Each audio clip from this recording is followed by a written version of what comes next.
ഹരിയോം. 33-ാമത്തെ സ്തുതി.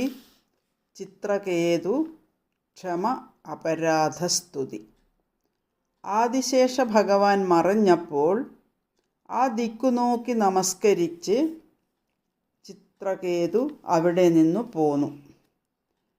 സകലവിധ ഐശ്വര്യങ്ങളും തികഞ്ഞ ആ വിദ്യാധര രാജൻ നിത്യം വിമാനങ്ങളിൽ ആകാശമാർഗം സഞ്ചരിച്ച് വിദ്യാധര സ്ത്രീകളെ കൊണ്ട് അച്യുതാവദാനങ്ങൾ ചൊല്ലിച്ചും സിദ്ധഗന്ധർവന്മാരാൽ സ്തുതിക്കപ്പെട്ടും അനേക വർഷങ്ങൾ കഴിഞ്ഞു.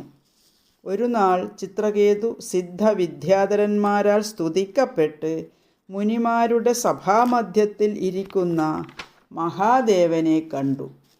ഉമാദേവിയെ മടിയിലിരുത്തി ഒരു കൈയാൽ തഴുകിക്കൊണ്ട് ഭഗവാൻ തത്വോപദേശം ചെയ്ത് രസിച്ചിരിക്കുകയായിരുന്നു. മഹാദേവൻ്റെ അരികിൽ ചെന്ന് ഉച്ചത്തിൽ ചിരിച്ചുകൊണ്ട് ചിത്രകേതു പറഞ്ഞു, ഈ മാന്യൻ ജഗദ്ഗുരു ഈ മഹാസഭയിൽ ഭാര്യയുമായി ചേർന്നിരിക്കുന്നു. ജടയും പൂണ്ട് കൊടിയ തപസ്സാർന്ന നാണം വിട്ട് സ്ത്രീയെ മടിയിലിരുത്തി ആനന്ദിക്കുന്നു. പ്രാകൃതന്മാർ പോലും ഏകാന്തതയിലേ ഇങ്ങനെ ഇരിക്കാറുള്ളൂ. ഇദ്ദേഹം ബ്രഹ്മചാരിയാണെന്ന് കൂടി ഓർക്കുമ്പോൾ കഷ്ടം തന്നെ. ജ്ഞാനിയായ ശിവൻ ഇത് കേട്ട് പുഞ്ചിരിച്ചുകൊണ്ട് മൗനിയായിരുന്നു. സദസ്യരും ആരും മിണ്ടിയില്ല. ശിവൻ്റെ മാഹാത്മ്യമൊന്നും അറിയാതെ ഇവൻ പറഞ്ഞതു കേട്ട് കോപം പൂണ്ട് പാർവതി അവനോട് പറഞ്ഞു, ലജ്ജയില്ലാതെ ഞങ്ങളെല്ലാം ദുർജനങ്ങളാണെന്ന് പറയാനും ശാസിപ്പാനും അധികാരി ഇപ്പോൾ ഇവനോ? കൊള്ളാം. ബ്രഹ്മാവും പുത്രന്മാരും മറ്റു ദിവ്യരും ഇന്നോളം എൻ്റെ ഭർത്താവിനെ നിന്ദിച്ചിട്ടില്ല. ത്രിലോകത്തിനും മംഗളാത്മാവായി വിളങ്ങുന്ന ത്രിനേത്രനെ ഈ വിധം ധിക്കരിച്ച ക്ഷത്രിയ അധമൻ ശിക്ഷാർഹനാണ്. ഞാനാണ് വലിയവൻ എന്ന് വിചാരിച്ച് നടക്കുന്ന ഈ ഗർവിഷ്ഠൻ നാരായണപദം പ്രാപിക്കാൻ അർഹനല്ല. അതിനാൽ നിന്നെ ഞാൻ ശിക്ഷിക്കുന്നു. പാപികളായവർ ചേരുന്ന അസുരയോനിയിൽ നീ പിറക്കട്ടെ. ചിത്രകേതു ക്ഷമ അപരാധ സ്തുതി. സ്തുതി കേൾക്കാം.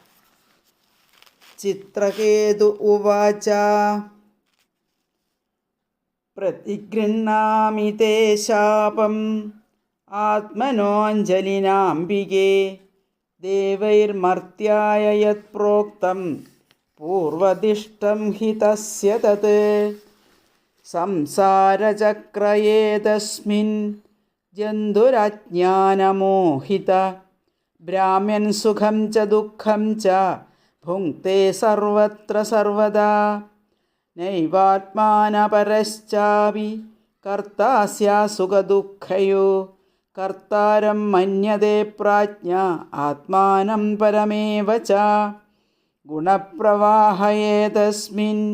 കശ്ശാപ കോന്വനുഗ്രഹ കസ്വർഗോ നരകോ വാ കിം സുഖം ദുഃഖമേവ വാ ഏകസൃജതി ഭൂതാനി ഭഗവാനാത്മമായയാ യേഷാം ബന്ധം ച മോക്ഷം ച സുഖം ദുഃഖം ച നിഷ്കള ന തസ്യ കശ്ചിദ്ദൈതപ്രദീപോ ന ജ്ഞാതി ബന്ധുർന പരോ ന ച സ്വ സമസ്യ സർവത്ര നിരഞ്ജനസ്യ സുഖേന രാഗ കുത ഏവ രോഷ തഥാപി തച്ഛക്തി വിസർഗ യേഷാം സുഖായ ദുഃഖായ ഹിതാഹിതായ ബന്ധായ മോക്ഷായ ച മൃത്യുജന്മനോ ശരീരിണാം സംസൃതയേവ കൽപ്പതേ അധ പ്രസാദയേന ത്വാം ശാപമോക്ഷായ ഭാമിനി യന്മന്യസേ അസാധൂക്തം മമ തക്ഷമ്യതാം സതീ. ശാപം കേട്ട് ചിത്രകേതു വിമാനത്തിൽ നിന്നിറങ്ങി ഉമാദേവിയുടെ പാദം വണങ്ങി വിനയത്തോടെ പറഞ്ഞു, അംബികേ, ഈ ശാപം ഞാൻ സ്വീകരിക്കുന്നു. പൂർവകർമ്മത്തിൻ്റെ ഫലമായിട്ട് ദേവന്മാരുടെ വാക്യം വന്നു ഭവിക്കൂ. ഭവതിയുടെ പ്രസാദത്തിനു മാത്രമേ ഞാൻ അപേക്ഷിക്കുന്നുള്ളൂ, ശാപമോക്ഷത്തിനല്ല. എൻ്റെ വാക്കിൽ വന്നുപോയ പിഴ ക്ഷമിച്ചാലും. ഇങ്ങനെ പറഞ്ഞ് വിമാനത്തിലേറി ചിത്രകേതു പോയി. ദേവ ദാനവ സിദ്ധ പാർഷദരെല്ലാം കേൾക്കെ ശിവൻ പറഞ്ഞു, ദേവി കണ്ടില്ലേ വിഷ്ണുഭക്തരുടെ മഹത്വം? ഹരിയിൽ മാത്രം മനസ്സൂന്നിയവർക്ക് മറ്റു ഭയമില്ല.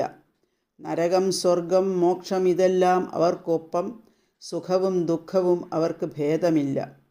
ശാപവും അനുഗ്രഹവും ഇങ്ങനെ തന്നെ. ശ്രീനിവാസനെ ആശ്രയിക്കുന്നവർക്ക് ലോകത്തിൽ ആശ്രയിക്കേണ്ടതായി മറ്റൊന്നുമില്ല. ശാന്തനായ സമദൃക്കായ ചിത്രകേതുവിൽ ശാപമേൽപ്പിച്ചത് ശരിയായില്ല. ഈ രാജാവും ഞാനും അച്യുതഭക്തരാണല്ലോ. മഹാദേവൻ ഇങ്ങനെ പറഞ്ഞതിനാൽ ഉമയുടെ കോപം ശമിച്ചു. രാജാവിന് പ്രതിശാപത്തിന് ശക്തിയുണ്ടായിട്ടും ആ ശാപം സസന്തോഷം അംഗീകരിച്ചത് സാധുലക്ഷണമാണെന്ന് ധരിക്കുക.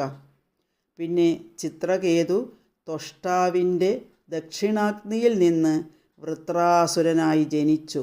ഇതാണ് വൃത്രന് തൻ്റെ മനസ്സ് വിഷ്ണു ഭഗവാനിൽ ഉറച്ചു നിൽക്കാനുള്ള കാരണം. ഓം നമോ ഭഗവതേ വാസുദേവായ.